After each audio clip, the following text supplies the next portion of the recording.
प्यारे दोस्तों, आप सभी का मेथब खावा में हार्दिक स्वागत है। आज हम फिर क्लास 10th का एक VVI क्वेश्चन लेके आया हूँ जो त्रिभुज चैप्टर से लिया हूँ और ये बहुत ही इम्पोर्टेंट क्वेश्चन है। इस तरह के क्वेश्चन जो है बिहार बोर्ड में पूछे जाते हैं। तो चलिए देखिए हमारा क्वेश्चन क्या है कि त्रिभुज ABC एक समकोण त्रिभुज है जिसमें कोण C बराबर 90 डिग्री है, CD लंब AB है। यदि BC बराबर A है, C बराबर B है, AB बराबर छोटी c है तथा CD बराबर P है, तो सिद्ध करें कि 1/P² बराबर 1/A² जोड़ 1/B²। चलिए सबसे पहले मैं इसका एक फिगर तैयार करता हूँ क्वेश्चन के अकॉर्डिंग। तो चलिए यहाँ पर देखिए, कहता है ABC एक समकोण त्रिभुज है।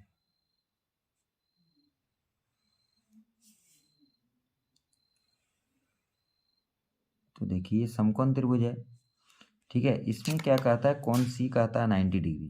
तो यहाँ पर कोण C है, ये हमारा 90 डिग्री है, ठीक है। यहाँ पर हम A ले लेते हैं और यहाँ पर हम क्या ले लेते हैं, B ले लेते हैं।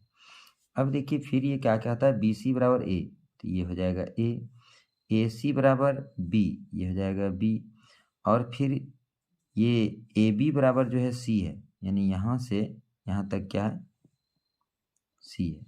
फिर ये क्या कहता है, CD लंब है, CD लंब है, ठीक है। CD लंब है यानी कि CD बराबर P है, तो यानी CD लंब होगा, ठीक है। यहाँ CD लंब तो AB लिखा है, तो यहाँ पर से हम लंब डाल देते हैं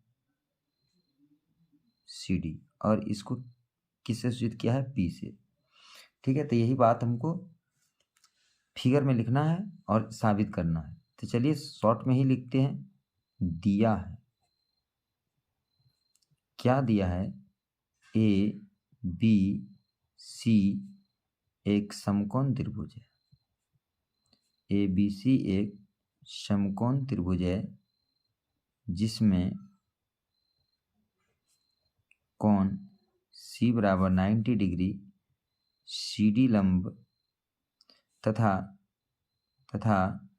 CD लंब AB,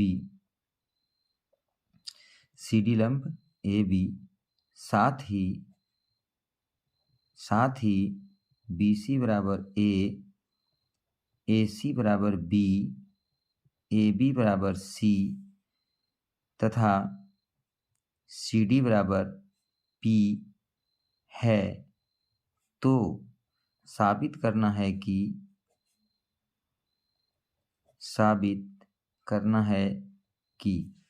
क्या साबित करना है, तो 1/P² बराबर 1/A² प्लस 1/B²। अब देखिए प्रमाण, ठीक है। इतना बात लिखने के बाद प्रमाण लिखिएगा। समकोण त्रिभुज ABC में, कौन सा त्रिभुज, समकोण त्रिभुज ABC में, ठीक है। समकोण त्रिभुज ABC में जब समकोण त्रिभुज की बात होती है तो हम वहाँ पर पाइथागोरस को याद करते हैं। समकोण त्रिभुज ABC में पाइथागोरस प्रमेय से, कहाँ से, पाइथागोरस प्रमेय से। पाइथागोरस प्रमेय बराबर क्या होता है, कर्ण स्क्वायर बराबर लंब स्क्वायर जोड़ आधार स्क्वायर। तो इस फिगर में आप देख पा रहे हैं ये हमारा कर्ण है AB, ठीक है। तो कर्ण AB बराबर क्या होगा, BC स्क्वायर जोड़ AC², ठीक है। ब्रैकेट में लिख देते हैं कर्ण स्क्वायर बराबर लंब स्क्वायर जोड़ आधार स्क्वायर, ठीक है। यहाँ थोड़ा उल्टा लिखा गया, आधार ही यहाँ पहले लिखा गया, तो कोई बात नहीं, उससे कोई बात नहीं। AB², तो AB को आप देखिए यहाँ पर क्या लिखा है, AB को क्या लिखा है, यहाँ से यहाँ C लिखा है, तो हम इसको क्या लिखेंगे, C²। BC को क्या लिखा है, देखिए यहाँ BC को क्या लिखा है, A²। AC को क्या लिखा है, B²। तो यहाँ तक आप समझ गए। इसको हम क्या ले लेते हैं, समीकरण फर्स्ट। इसको हम क्या ले लेते हैं, समीकरण फर्स्ट। अब त्रिभुज ABC का क्षेत्रफल, तो त्रिभुज का क्षेत्रफल बराबर क्या होता है, हाफ गुना आधार गुना ऊंचाई या शीर्षलंब, ठीक है। तब देखिए यहाँ पर हाफ, अभी देखिए समकोण त्रिभुज का आधार क्या है, BC है, ऊंचाई क्या है, AC है। तो फिर यहाँ पर क्या हो जाएगा, हाफ BC के जगह पर हम क्या लिखेंगे, A, AC के जगह पर हम क्या लिखेंगे, B। यानी इसको यदि हम सॉल्व करते हैं तो क्या आ जाता है हमारा AB/2। क्या आता है, AB/2। ये हमारा समीकरण क्या हो जाता है, सेकेंड। पुनः समकोण त्रिभुज ABC। अब देखिए समकोण त्रिभुज को हम दो तरह से इसका क्षेत्रफल निकालेंगे। कैसे निकालेंगे, समकोण त्रिभुज, पुनः समकोण त्रिभुज ABC का क्षेत्रफल बराबर हाफ गुना आधार गुना ऊंचाई। ठीक है, फिर वही सूत्र लगाएंगे, लेकिन यहाँ पर अब देखिए आधार इसका जो है बदल जाता है। कैसे बदल जाता है, यहाँ देखिए ये जो लंब डाला गया है तो इस समय इसका आधार जो है AB है। पहले इसका आधार ये था तो लंब ये था, अब इसका आधार क्या है, ये वाला है। चूंकि इस पर लंब डाला गया है, इस पर क्या क्या है, AB पर लंब CD डाला गया, तो ये हमारा आधार का काम करता है और CD किसका काम करता है, ऊंचाई का। तो वही हम यहाँ पर लिखे हुए हैं, हाफ गुना आधार, आधार हमारा क्या है AB और शीर्षलंब क्या है CD है। फिर ये क्या हो गया, हाफ AB के जगह पर हम क्या लिखेंगे C, CD के जगह पर क्या लिखेंगे B। तो ये यदि सॉल्व हम करते हैं तो क्या होता है CP/2, CP/2। ये हमारा समीकरण क्या हो जाता है, थर्ड। ठीक है, अब देखिए समीकरण 2 एवं 3 से, समीकरण 2 एवं 3 से, समीकरण 2 और 3 में आप बारीकी से देखिए क्या है। समीकरण 2 का बायां भाग क्या है, यहाँ पूरा कर दीजिए, त्रिभुज ABC का क्षेत्रफल। यहाँ पर भी हम लिखेंगे त्रिभुज ABC का क्षेत्रफल। तो आप देख पा रहे हैं कि समीकरण सेकंड और थर्ड जो है, 2 और 3 जो है, दोनों का बायां पक्ष है समकोण ABC का क्षेत्रफल, और यहाँ पर भी है त्रिभुज ABC। यानी त्रिभुज तो एक ही है ना, चाहे हम कैसे भी क्षेत्रफल निकालें क्षेत्रफल तो समान होगा। तो जब बायां बायां बराबर है तो दायां दायां भी बराबर होगा। ये हमारा कौन बताता है, समीकरण का नियम बताता है।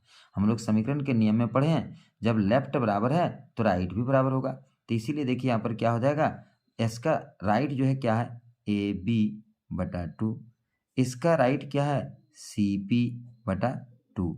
ठीक है, यहाँ तक तो आप समझ गए होंगे। तो अब देखिए यहाँ पर 2 कैंसिल हो जाएगा, 2 कैंसिल हो जाएगा, तब क्या बचेगा, AB, और यहाँ क्या बचेगा, CP। अब यहाँ तक तो आप समझ चुके हैं। अब देखिए हमें क्या करना है, ये P के साथ C गुना है, इसको इधर कर देंगे तो क्या हो जाएगा, AB/C, और इधर क्या बचेगा, P। ऐसा इसीलिए कर रहे हैं, ऐसा करने का वजह है कि हमको 1/P² यानी एक साइड P हमको दिखाना है प्रूफ में, तो इसीलिए हम एक साइड जो है P को अलग कर रहे हैं और बाकी बात को अलग कर रहे हैं। अब देखिए यहाँ तक तो आपको समझ में आ गया। अब इसको क्या करना है, दोनों तरफ वर्ग करने पर। ठीक है, तो देखिए हम यहाँ पर आपको वर्ग करके दिखाते हैं। यदि आप वर्ग करते हैं तो क्या हो जाता है, P², और इधर क्या हो जाता है, A² B² बटा क्या हो जाता है, C²। अब इसको क्या करना है, पलट मारना है। फिर क्यों पलट मारना है, तो आप देखिए प्रूफ में क्या कह रहा है। प्रूफ आपको क्या करना है, 1/P² करना है। तो यदि P² को पलट देते हैं तो 1/P² हो जाता है, तो इसीलिए जो है इसको हम पलट मार देंगे। ठीक है, तो इसको हम पलट मार देंगे तो 1 ऊपर चला जाएगा, तो क्या हो जाएगा, 1/P², और ये C ऊपर चला जाएगा, और फिर क्या होगा, A²/B² हो जाएगा।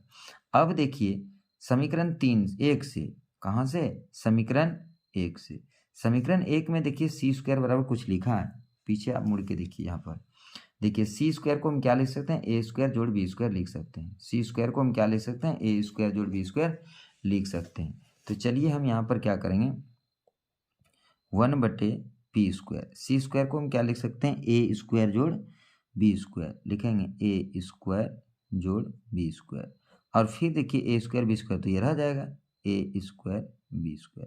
अब क्या करना है, ये A² B² जो है A² का भी बटा है और B² भी बटा है, तो इसको बारी बारी से हम अलग अलग कर देंगे। तो देखिए हम अलग कर रहे हैं। ठीक है, 1/P², ये क्या हो जाएगा, A² बटा क्या हो जाएगा, A² B²। ठीक है, और फिर यहाँ पर क्या हो जाएगा, B² और बटा में क्या हो जाएगा ए स्क्वायर बी स्क्वायर। तो देखिए ए स्क्वायर कैंसिल हो जाएगा और इसका बी स्क्वायर और इसका बी स्क्वायर कैंसिल हो गया। तो अब आप देख सकते हैं यहाँ पर फाइनली हमारा क्या बच गया 1/बी स्क्वायर। यहाँ पर क्या बचा 1/बी स्क्वायर। यहाँ पर क्या बचा 1/ए स्क्वायर। ठीक है, शायद हमको लगता है यही तो प्रूव करना था, सिर्फ उल्टा है, तो उल्टा को आप सीधा कर दीजिए। 1/पी स्क्वायर को हम लिख सकते हैं क्या 1/ए स्क्वायर और इसको लिख सकते हैं 1/बी स्क्वायर, और यही करना था प्रूव।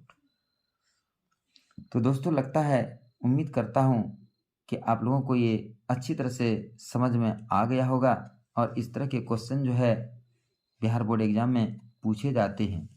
तो चलिए आज इतना ही, फिर मिलते हैं अगले दिन अगले टॉपिक के साथ, नए सवाल के साथ, नए ख्वाब के साथ। तो ठीक है, आज इतना ही। जय हिंद, जय भारत।